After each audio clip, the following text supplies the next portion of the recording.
Hi guys, ಎಲ್ಲರಿಗೂ ನಮಸ್ಕಾರ. Welcome back to my YouTube channel. Friends, ಇವತ್ತಿನ ಈ ವಿಡಿಯೋದಲ್ಲಿ ನಮ್ಮ ರಾಜ್ಯ ಸರ್ಕಾರ ಮಹಿಳೆಯರ ಆರ್ಥಿಕ ಸಬಲೀಕರಣಕ್ಕಾಗಿ ಗೃಹಲಕ್ಷ್ಮಿ ಯೋಜನೆ ಮೂಲಕ ಪ್ರತಿ ತಿಂಗಳು 2,000 ರೂಪಾಯಿಗಳನ್ನು ಮಹಿಳೆಯರ ಖಾತೆಗೆ ಜಮೆ ಮಾಡುತ್ತಿದೆ. ಈ ಗೃಹಲಕ್ಷ್ಮಿ ಹಣವನ್ನು ಒಟ್ಟುಗೂಡಿಸಿ ಗೃಹಲಕ್ಷ್ಮಿ ಮಹಿಳಾ ಸಾಲ ಯೋಜನೆ ಮೂಲಕ ಆಯ್ದ ಬ್ಯಾಂಕುಗಳಲ್ಲಿ ಮಹಿಳೆಯರಿಗೆ ಯಾವುದೇ ಶ್ಯೂರಿಟಿ ಇಲ್ಲದೆ ಸ್ವಂತ ಉದ್ಯಮ ಆರಂಭಿಸಲು ಸುಮಾರು 5 ಲಕ್ಷದವರೆಗೆ ಸಾಲವನ್ನು ನೀಡಲಾಗ್ತಿದೆ.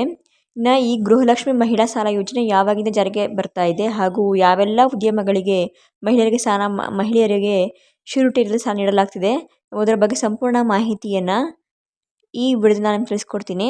ಇದಕ್ಕೂ ಮುಂಚೆ ನೀವು ಇನ್ನೂ ನನ್ನ ಚಾನಲ್ಗೆ ಸಬ್ಸ್ಕ್ರೈಬ್ ಆಗಿಲ್ಲ ಅಂದರೆ ಪ್ಲೀಸ್ ಸಬ್ಸ್ಕ್ರೈಬ್ ಆಗಿ ಸಪೋರ್ಟ್ ಮಾಡಿ. ಬನ್ನಿ ವಿಡಿಯೋ ಸ್ಟಾರ್ಟ್ ಮಾಡೋಣ.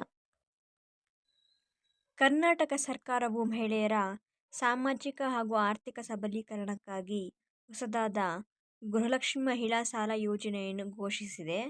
ಈ ಯೋಜನೆಯಡಿ ರಾಜ್ಯದ 1.24 ಕೋಟಿ ಗೃಹಲಕ್ಷ್ಮಿ ಫಲಾನುಭವಿ ಮಹಿಳೆಯರು 3 ಲಕ್ಷ ರೂಪಾಯಿಯಿಂದ 5 ಲಕ್ಷ ರೂಪಾಯಿವರೆಗೆ ಶ್ಯೂರಿಟಿ ಇಲ್ಲದೆ ಸಾಲ ಪಡೆಯಲು ಅರ್ಹರಾಗಿರುತ್ತಾರೆ.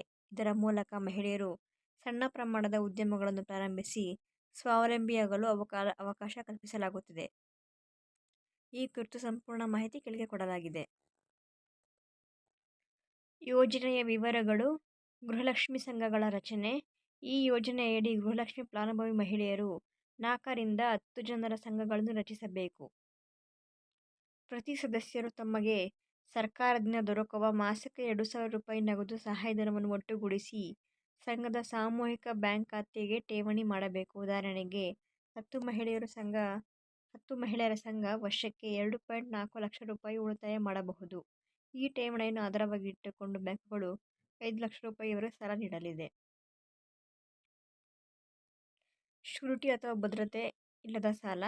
ಸಾಂಪ್ರದಾಯಿಕ ಸಾಲಗಳಿಗೆ ಭಿನ್ನವಾಗಿ ಈ ಯೋಜನೆಯಡಿ ಯಾವುದೇ ಶ್ಯೂರಿಟಿ ಅಥವಾ ಗ್ಯಾರಂಟಿ, ಭೂ ದಾಖಲೆ ಅಥವಾ ಜಮೀನು ಅಗತ್ಯವಿಲ್ಲ. ಸರ್ಕಾರವು ನಬಾರ್ಡ್, ಕರ್ನಾಟಕ ಗ್ರಾಮೀಣ ವಿಕಾಸ ಬ್ಯಾಂಕ್, ಅಪೆಕ್ಸ್ ಬ್ಯಾಂಕ್ ಮುಂತಾದ ಸಂಸ್ಥೆಗಳೊಂದಿಗೆ ಒಪ್ಪಂದ ಮಾಡಿಕೊಂಡು ಕಡಿಮೆ ಬಡ್ಡಿ ದರದ ಸಾಲವನ್ನು ಒದಗಿಸುತ್ತವೆ. ಸಾಲದ ಬಳಕೆ ಯಾವ ಉದ್ಯಮಗಳಿಗೆ. ಈ ಸಾಲವನ್ನು ಪಡೆದ ಮಹಿಳೆಯರು ತಮ್ಮ ಆಸಕ್ತಿ ಮತ್ತು ಕೌಶಲ್ಯಕ್ಕೆ ಅನುಗುಣವಾಗಿ ಹಲವಾರು ಸ್ವರೋಜಗಾರಿಕೆಯನ್ನು ಪ್ರಾರಂಭಿಸಬಹುದು. ಕೆಲವು ಉದಾಹರಣೆಗಳು ನೋಡೋದಾದರೆ ಯಾವ ಉದ್ಯೋಗಗಳಿಗೆ ಸಂಬಂಧಿಸಿದಂತೆ ಗೃಹಲಕ್ಷ್ಮಿ ಸಂಘದ ಮೂಲಕ ಸಾಲ ಪಡೆಯಬಹುದು ಅಂತ ನೋಡೋದಾದರೆ ಕೃಷಿ ಸಂಬಂಧಿತ ಅಂದರೆ ಟ್ರ್ಯಾಕ್ಟರ್, ನಾಟಿ ಯಂತ್ರ, ಬೀಜ ತಯಾರಿಕೆ, ಸಾವಯವ ಗೊಬ್ಬರ ಉತ್ಪಾದನೆ. ಸಣ್ಣ ವ್ಯಾಪಾರ, ದಿನಸಿ ಅಂಗಡಿ, ಹಣ್ಣು ತರಕಾರಿ ಮಾರಾಟ, ಹೋಟೆಲ್, ಟೀ ಸ್ಟಾಲ್. ಕರಕುಶಲ ವಸ್ತುಗಳು, ಹತ್ತಿ, ಬಟ್ಟೆ, ಹಗ್ಗ, ಮಣ್ಣಿನ ಪಾತ್ರೆ, ಹಸ್ತಕಲಾ ವಸ್ತುಗಳ ತಯಾರಿಕೆ. ಸೇವಾ ಕ್ಷೇತ್ರ, ಟ್ಯೂಷನ್ ಕೇಂದ್ರ, ಡೇ ಕೇರ್ ಸೇವೆ ಹಾಗೂ ಟೈಲರಿಂಗ್. ಯೋಜನೆಯ ಪ್ರಯೋಜನಗಳು. ಮಹಿಳೆಯರು ಸ್ವಯಂ ಉದ್ಯೋಗಿ ಆಗಲು ಅವಕಾಶ. ಸಾಲಕ್ಕೆ ಭದ್ರತೆ ಅಗತ್ಯವಿಲ್ಲ, ಜೊತೆಗೆ ಕಡಿಮೆ ಬಡ್ಡಿದರ ಸಾಲ ನೀಡಲಾಗುತ್ತಿದೆ. ಗ್ರಾಮೀಣ ಮತ್ತು ನಗರ ಪ್ರದೇಶದ ಮಹಿಳೆಯರಿಗೆ ಸಮಾನ ಅವಕಾಶ. ಸರ್ಕಾರಿ ನೆರವು ಮತ್ತು ಬ್ಯಾಂಕ್ ಸಹಾಯದ ಸಂಯೋಜನೆ. ಯೋಜನೆ ಅನುಷ್ಠಾನ.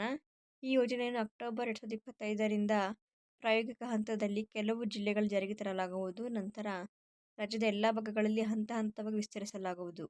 ಮಹಿಳಾ ಮತ್ತು ಮಕ್ಕಳ ಅಭಿವೃದ್ಧಿ ಇಲಾಖೆ ಈ ಕಾರ್ಯಕ್ರಮವನ್ನು ನಿರ್ವಹಿಸುತ್ತದೆ.